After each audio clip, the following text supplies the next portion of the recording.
I never thought I'd be that guy, the one writing some emotional dump on Reddit about how his wife of nearly 4 decades blew up our marriage over a damn business trip. But here I am. This has been eating me alive for weeks, and I just need to get it out. Maybe someone's been through something similar. Maybe it'll help me make sense of things. Maybe I just need to see the words out in the open to believe this is really happening. My name's Cal. I'm 62. I spent most of my life as an HVAC tech in Spokane, Washington. Retired 2 years ago. Nothing fancy, just decades of crawling through attics, fixing busted units in freezing basements, getting to know the smell of old carpet and dust-covered furnace filters like they were family. It was hard work, but honest, and I was proud of it. Andrea, my wife, used to say I had working man's hands, thick knuckles, scars on the fingers, calloused so deep lotion didn't stand a chance. Andrea. She's 59, and until recently, she was everything. We met at a high school football game in Missoula, Montana. It was October, cold enough to see your breath, and she was yelling at a ref like her life depended on it. I remember she had on this oversized University of Montana hoodie, hair in a ponytail, freckles all over her nose. I offered her a sip of my Dr. Pepper. She rolled her eyes, but took it anyway. We were inseparable after that. We had 2 kids. Emily, 34, lives in Tacoma and works in UX design. Luke, 31, is out in Flagstaff with the Forest Service, spends most of his time in the woods, lucky bastard. Our lives were simple in the best way. Family dinners, road trips to Glacier, Costco runs where we always spent too much on just-in-case stuff. We bought a 2-story on West Walton Drive, had a black lab named Whiskey, a squeaky dryer we never replaced because it sounded like home. When I hit 60, I finally retired. Andrea was still working, she'd moved up the ladder at a regional logistics company. By then, she'd gone from team lead to operations manager and was flying all over, Denver, Dallas, Charlotte, sometimes even Toronto. We laughed about it at first. I called her Mrs. Worldwide, and she'd bring back weird snacks from airport shops, spicy Canadian chips, chocolate from Pennsylvania, one time even dried seaweed from a layover in Seattle. Then she went to Austin. It was just a 3-day thing, some corporate conference with other operations heads. She left on a Monday. I stayed home binging Mindhunter on Netflix, eating frozen mac and cheese, trying to fix the carburetor on my old 69 El Camino. Normal stuff. She texted like usual the first day. Said the hotel coffee was garbage. Sent me a picture of her desk with a water bottle and some folder labeled Future Integration Workshop. But after that? It went quiet. She came back late Thursday. I was in the kitchen making a grilled cheese. The place smelled like burnt butter and cheddar. When she walked in, she didn't smile. Didn't say hey. Just dropped her navy chewy bag by the stairs, still zipped up, and peeled off her blazer. It was that and Taylor one she wears to big meetings, navy blue, crisp shoulders. Still had the dry cleaning tag hanging from the sleeve. Flight was hell, she muttered, heading toward the stairs. You hungry? I made sandwiches, I offered, holding up a second plate. Nah, I'm wiped, she said without turning around. That night, she stayed glued to her phone. Usually, she'd curl up next to me on the couch, complain about hotel pillows or some guy from HR being a pain. Instead, she sat at the dining table, hunched over her iPhone, screen brightness dimmed low, thumbs flying. When I came over and tried to rub her shoulders, she stiffened. You okay? I asked. She nodded. Too fast. Later, in bed, I rolled over and caught her locking her phone and flipping its screen down. The room smelled faintly like citrus and lavender, hotel shampoo, maybe? Not her usual scent. Her hair still held the crispness of a blowout. I lay there, staring at the ceiling fan, feeling like the air in the room had thickened. The next day, she said she had a debrief call with corporate. closed the home office door around 10 a.m. and stayed in there until after lunch. I made her a coffee, Starbucks blonde roast in that ceramic mug we bought in Denver with the mountain print. She barely looked at me when I brought it in. When I passed by the office again later, the door was cracked. Her screen was minimized, but I saw Zoom was running. She was talking softly, smiling. A soft, girlish smirk. The kind she used to have when we first dated. Not for me. I knew something was off. I didn't want to believe it, but my stomach had that cold, coiled feeling like when you're about to get bad news. I've known this woman nearly 40 years. I've seen every mood, every sigh, every look.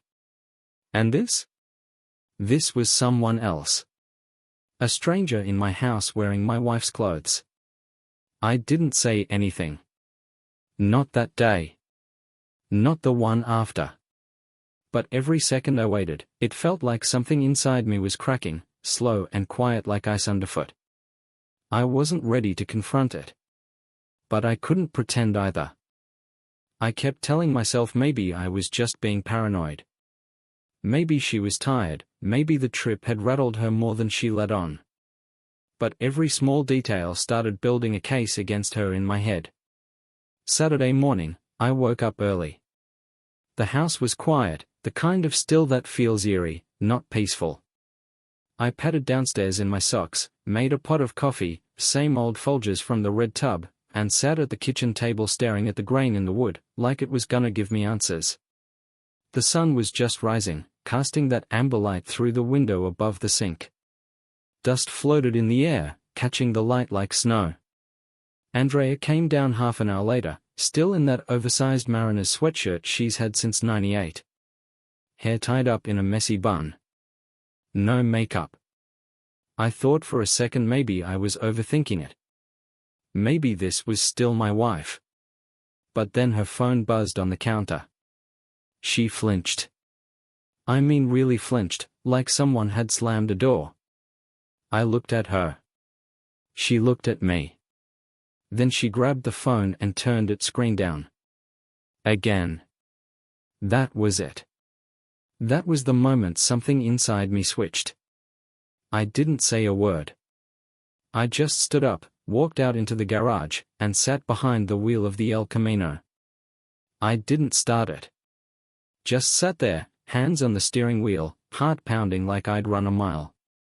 I hadn't felt that level of adrenaline since the day Emily broke her arm climbing the oak in our backyard and we had to race her to urgent care. Eventually, I pulled out my phone. Opened the browser. Searched, how to tell if your spouse is cheating. I felt sick doing it. Like I was betraying her just by asking the question. But I needed to know if I was losing my mind. There was a checklist. A dozen signs.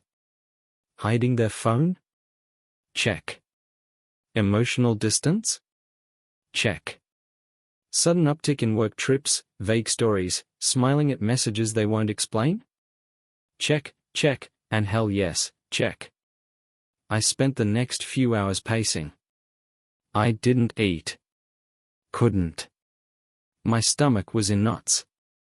Andrea said she was heading to the farmer's market to get some fresh squash. She hated squash. Always said it had the texture of wet sponge. I let her go. While she was out, I sat at her desk. The laptop was shut, but I noticed the work phone plugged in beside it, one of those generic company-issued Samsung models. Not password protected. She never used it for anything personal. Except this time, I opened the call log. There were multiple calls to a number labeled Alex M. Ops. Some short, a few over 30 minutes. One, on the Tuesday of the Austin trip, lasted nearly an hour. And then, buried in the call history, a voice message from that same number. I played it. My hands were shaking. Hey. I can't stop thinking about Tuesday night. That look in your eyes when the elevator doors closed, I'm still reeling. Hope your flight wasn't too brutal. Miss you already. I dropped the phone. literally dropped it onto the floor. It clattered against the hardwood and slid under the desk. I didn't cry. Not then. Not yet. Instead, I sat back in the chair and stared at the window, watching a squirrel dig up something in the flowerbed outside. 40 years. I'd shared a life with this woman. We'd painted this house together, argued over curtain colors, planted that damn lilac bush out front because she said the scent reminded her of her grandmother. And here I was, listening to another man whisper that he missed her. When she got home, she acted like nothing had happened. Plopped a brown paper bag on the counter, pulled out some kale, a loaf of artisan bread, and 2 pints of overpriced peach jam. She handed me one. They had samples. Thought you'd like it. I nodded, took the jar. Said nothing. My hands were trembling, so I stuffed them in my pockets. She tilted her head. You okay? I looked at her and almost said it right there. Almost unloaded the voice message, the phone logs, the months of suspicion and ache. But I didn't. Not yet. I needed to be sure. I needed to know everything before I burned our entire life down. I'm fine, I lied. Just didn't sleep well. She smiled. Kissed my cheek. The same cheek another man had probably touched. And I stood there, jam jar in hand, wondering how long she'd been kissing him like that too. I didn't sleep that night. I tossed and turned, staring at the digital clock beside our bed, watching the minutes crawl. 1:07, 2:41. 3:22, Andrea was breathing softly beside me, curled up on her side like she always did, like everything was fine, like she hadn't shattered something in me just by existing next to that voice message. By 5:15 a.m., I was in the kitchen, brewing coffee in the old Mr. Coffee machine. The house was quiet except for the low hum of the refrigerator. I stood by the window, watching the sky shift from black to that pale, early morning gray. The bird feeder swayed slightly in the breeze outside. A squirrel had already climbed halfway up the pole, little bastard. I kept going over it in my head. The call. The voice. The word miss. It wasn't just sex. It was emotional. There was longing in his voice. Familiarity. Like this wasn't new. I needed answers. So I did something I never thought I'd do. I called someone else's wife. I remembered his full name from the call log, Alexander Morris. She had him saved as Alex M. Ops, but I figured if he was in operations, I could find his LinkedIn. Sure enough, he worked at the same logistics firm.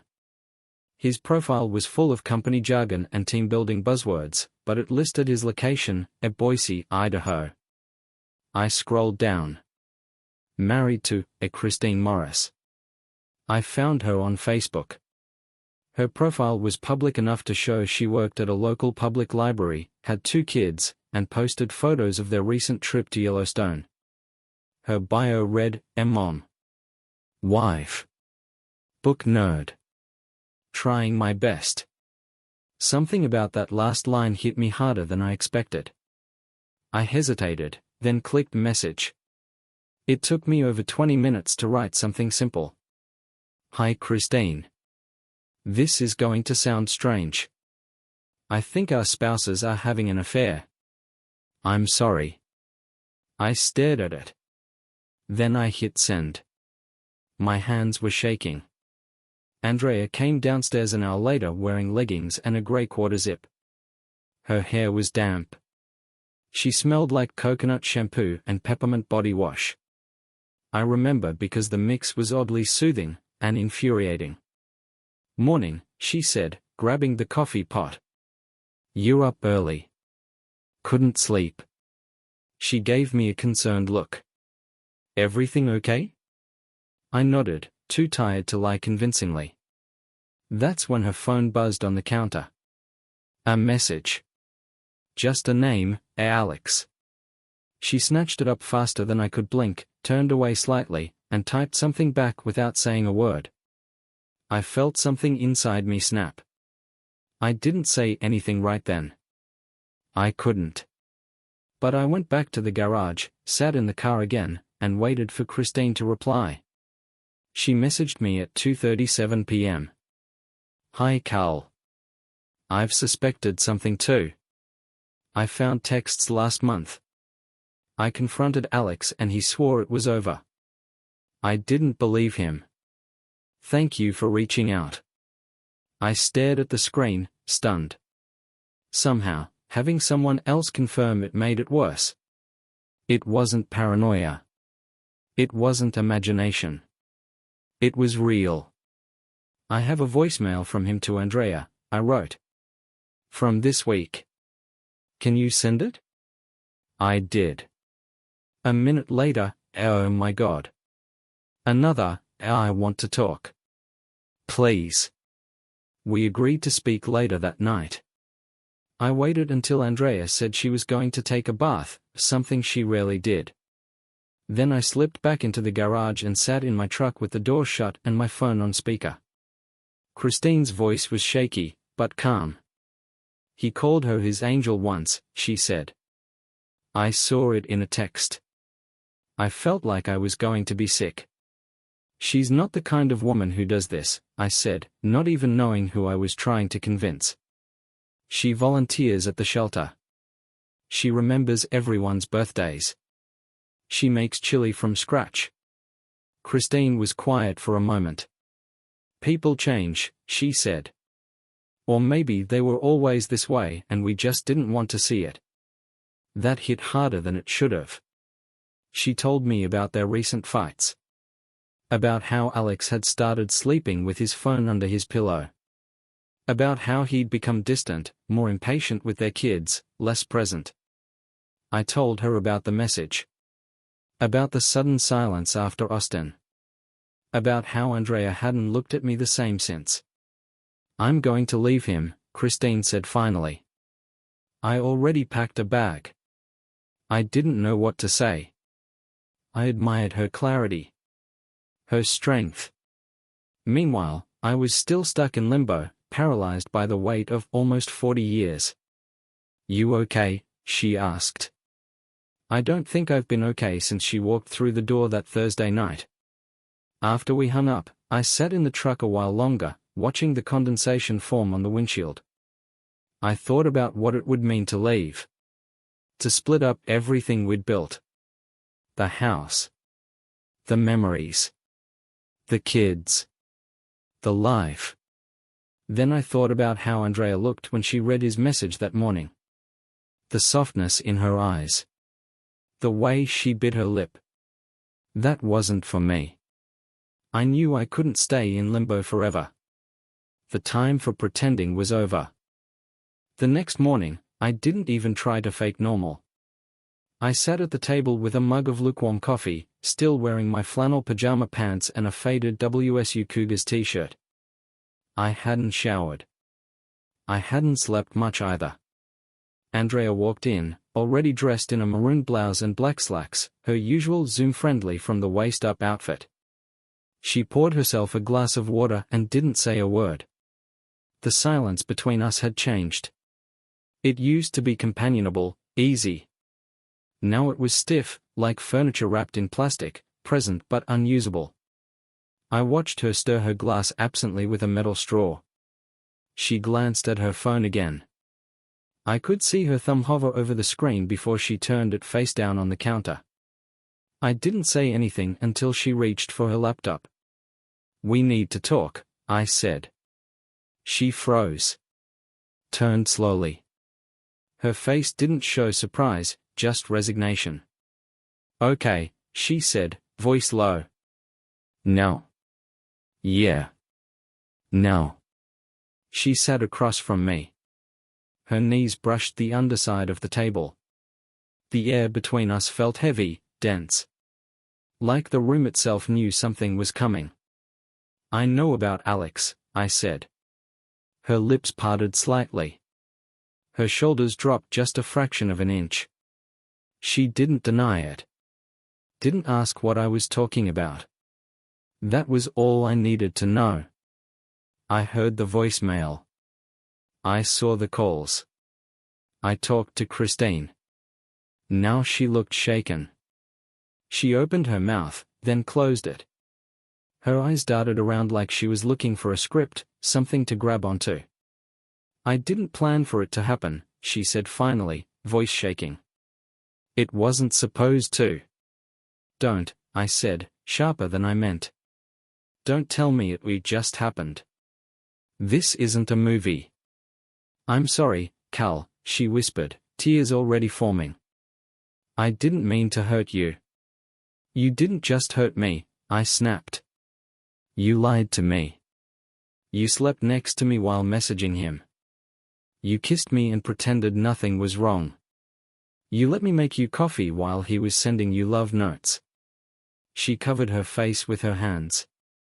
Her body shook with silent sobs. I sat back in my chair, heart racing. It felt surreal, like I was watching someone else's life fall apart. I didn't sleep with him until Austin, she said through her fingers. It was emotional before that. We just connected. It felt exciting. Like I mattered again. I almost laughed. Not because it was funny, because it was absurd. You think I haven't tried to make you feel like you matter? You think being faithful for 37 years doesn't count for anything? She looked up at me, eyes red. I felt invisible. I clenched my fists under the table. So you made me invisible. The room was so quiet I could hear the clock ticking on the stove. 8:14 a.m. My whole world had cracked open before breakfast. I'll quit my job, she said suddenly. I'll block him. I'll delete everything. I'll do therapy. I'll do whatever it takes, Cal. I don't even know who you are right now, I said. You're a stranger wearing my wife's skin. She broke down then, completely. Curled into herself like a child. I watched her cry, and I felt nothing but hollow. It wasn't that I didn't care. It was that the version of me who would have rushed to comfort her, he was gone. I'm not saying we're done, I said after a long pause. But I'm not saying we're okay, either. I need time. And space. She nodded. Couldn't speak. Go to Emily's for a while, I said. Or your sister's. But what do I tell them? She asked. I don't care, I said. You've been lying to everyone so well, I'm sure you'll come up with something. It was a cheap shot. I knew it the second I said it. But I didn't take it back. She packed a duffel bag while I sat in the garage. I listened to the sound of drawers opening and closing, zippers, footsteps. She came out an hour later, eyes puffy, hair pulled into a tight bun. I'll text you, she said. I won't answer, I replied. And with that, she was gone. The house felt different immediately. Not better. Not worse. Just different. I walked into the living room and sat on the couch. Her throw blanket was still draped over the armrest.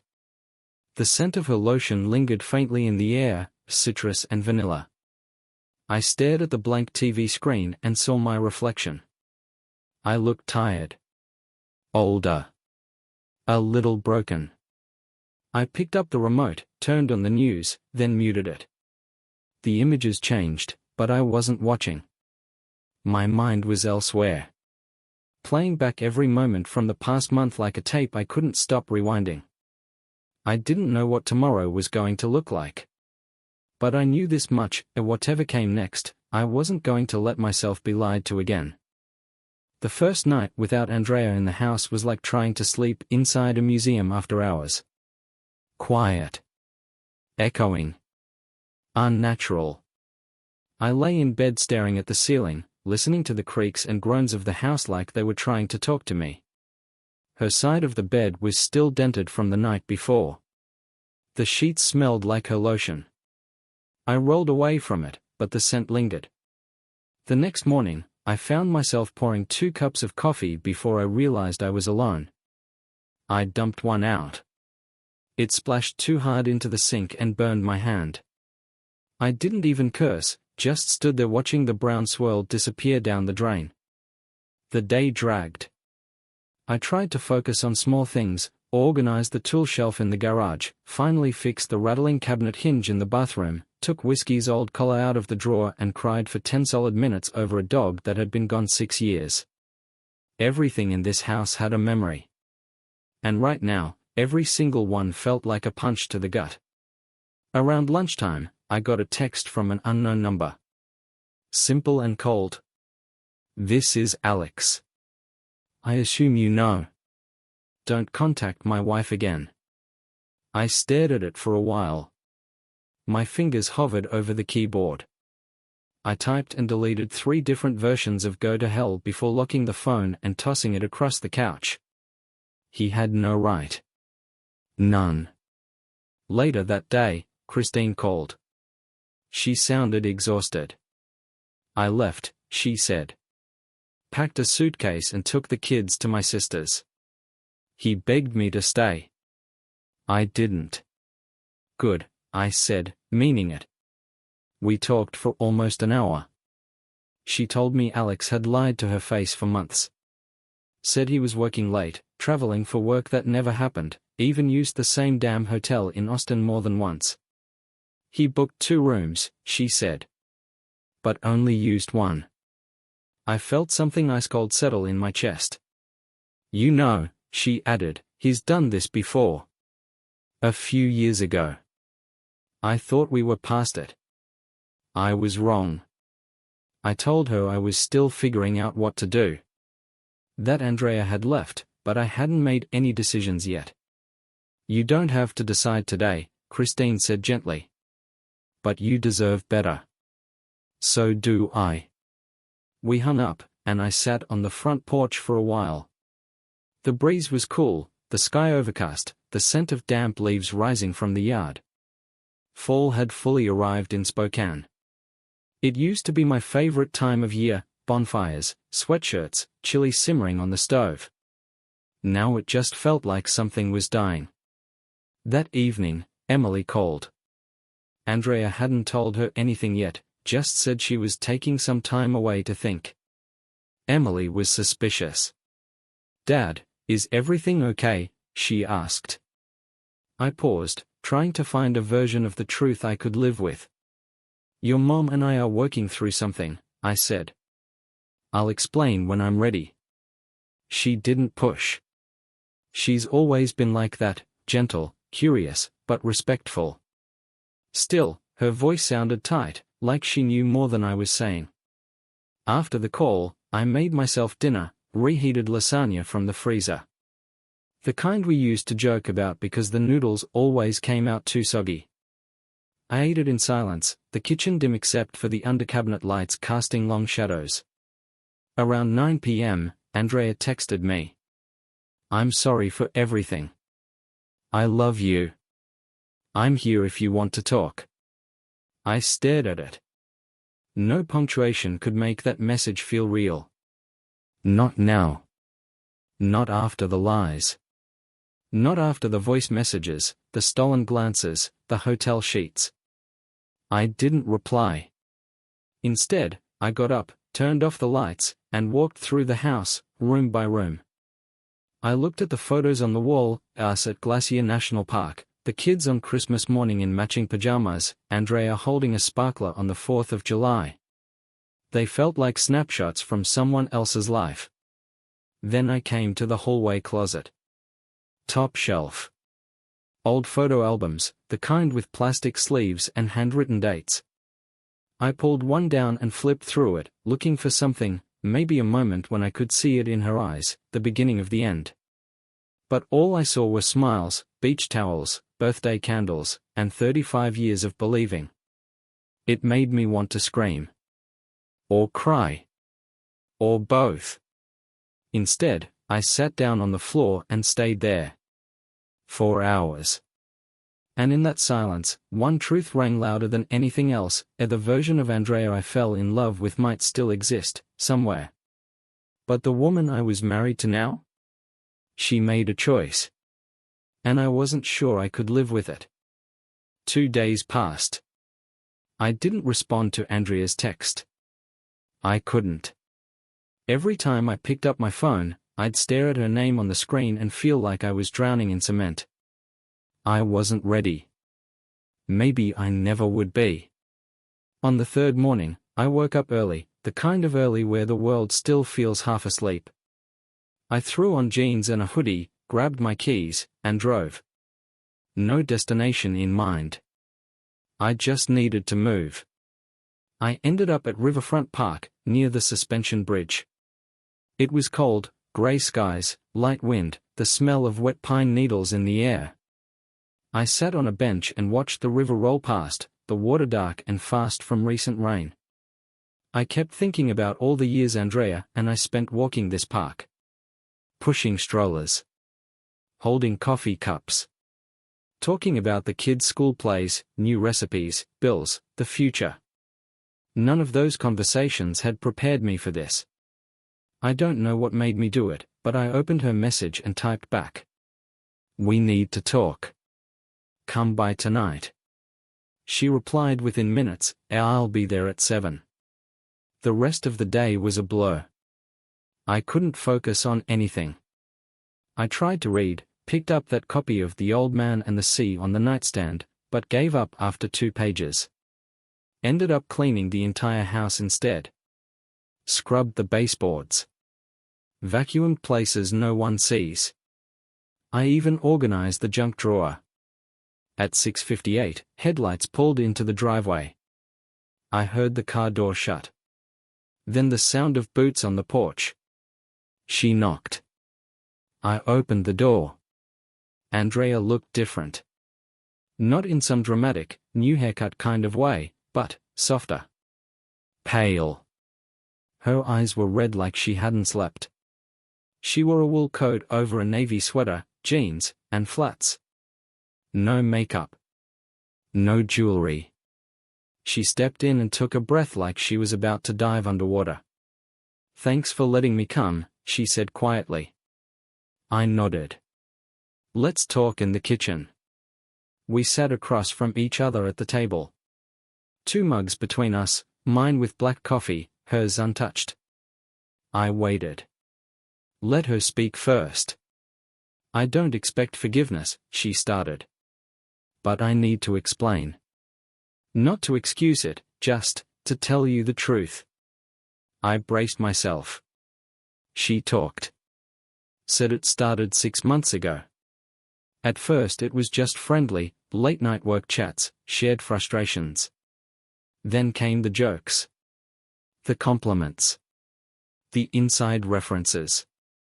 It felt like someone actually saw me, she said.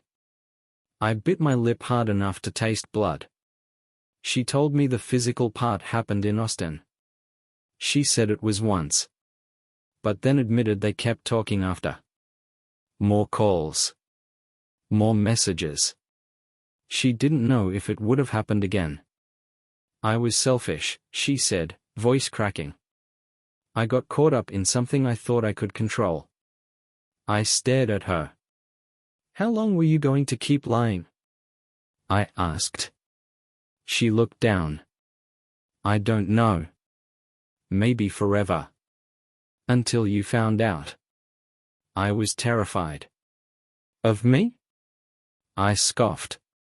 Or of losing the life you built on lies? She didn't answer. There was a long silence. I sipped my coffee. It had gone lukewarm. Bitter. Christine told me he's done this before, I said. Andrea nodded slowly. I didn't know until after. I feel used. Disgusted. I raised my eyebrows. Disgusted? You kissed him. You met him in hotel rooms. You answered his calls while sitting beside me. I know, she whispered. And I'll never forgive myself for that. The pain in her face was real. But so was mine. "I'm not sure I can ever look at you the same way again," I said. "I don't know if I even want to try." She closed her eyes. A tear slipped down her cheek. She didn't wipe it away. "I'll leave you alone," she said, voice barely audible. "But if you ever want to talk again, I'll be here." She stood, slowly. Walked to the door. Hand on the knob, she turned to me one last time. "You were the best thing in my life, Cal. I broke something beautiful. And I'll regret it for the rest of my life." Then she was gone. I sat there for a long time after the door clicked shut. The kitchen clock ticked in the quiet. The wind picked up outside, whistling through the chimney. I looked down at my hands, scarred, old, familiar, and felt a strange sense of clarity. She told the truth. Finally. But the truth didn't fix anything. It just made the ruins easier to see. The house was quieter than ever after Andrea left that night. Not just quiet, hollow. Like it had been drained of something invisible but vital. I sat in the kitchen long after she was gone, the lights dim, my coffee cold, the shadows from the pendant light casting long lines across the tile. I didn't move for almost an hour. Just sat there thinking. Not about forgiveness. Not even about closure. Just the weight of it all. The idea that someone you build a life with could lie to your face for months, smile, laugh, share dinner and TV shows, talk about the kids, kiss you goodnight, and all the while, carry a whole second reality behind your back. It doesn't leave you.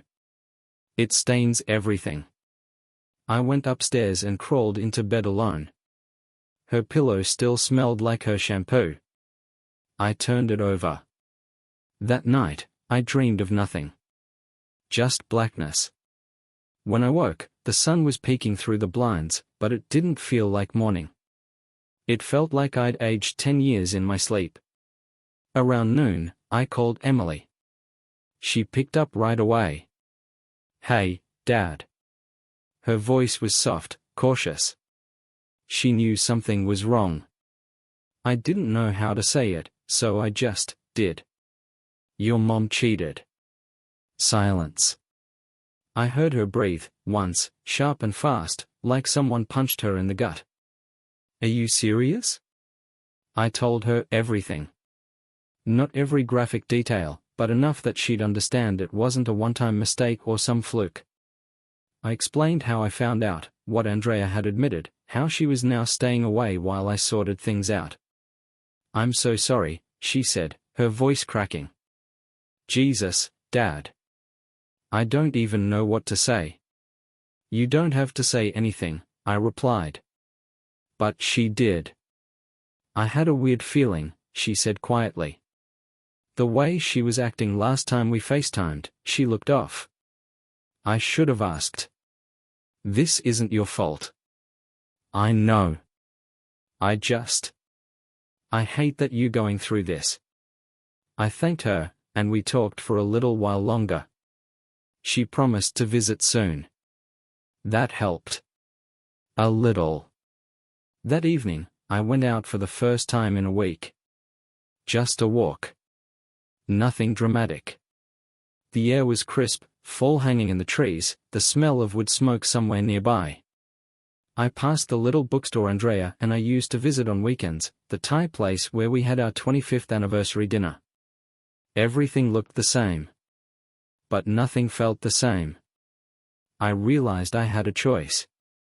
I could live the rest of my life stuck in this hurt, obsessing, replaying, tearing apart memories until they were unrecognizable. Or I could start again.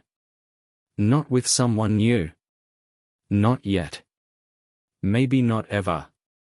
But with myself. The next day, I called a therapist. His name was Paul. I found him through a recommendation from a guy I used to work with who went through a divorce last year. Paul had a calm voice. Didn't push.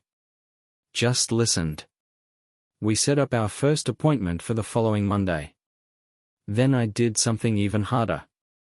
I called Andrea. I'm not ready to talk about us, I said. But I need to ask you for something. Anything, she said immediately. I need you to tell the kids. Yourself. Not just what happened, but that it wasn't my fault. I won't let them carry confusion or blame because you're afraid to own this. She was quiet for a few seconds. You're right, she said. I'll call Luke tonight. I'll talk to Emily again too. Good. Cal, she started, and I could hear her voice cracking. I know I've ruined so much. But I meant it, I love you. I always will. I didn't respond. I just hung up. Because I wasn't ready to talk about love. Not from her. Not yet. That weekend, I packed away some of her things. Not everything. Just the obvious stuff. The shampoo. The slippers by the bed. The framed picture of us in Banff from 2012. I put them in a storage bin and slid it under the bed. It wasn't rage. It wasn't revenge. I just needed to breathe in a space that wasn't lying to me anymore. On Monday, I went to therapy. Paul asked me what I wanted from the sessions. To feel like a person again, I said. He nodded. You will. And for the first time in weeks, I believed him.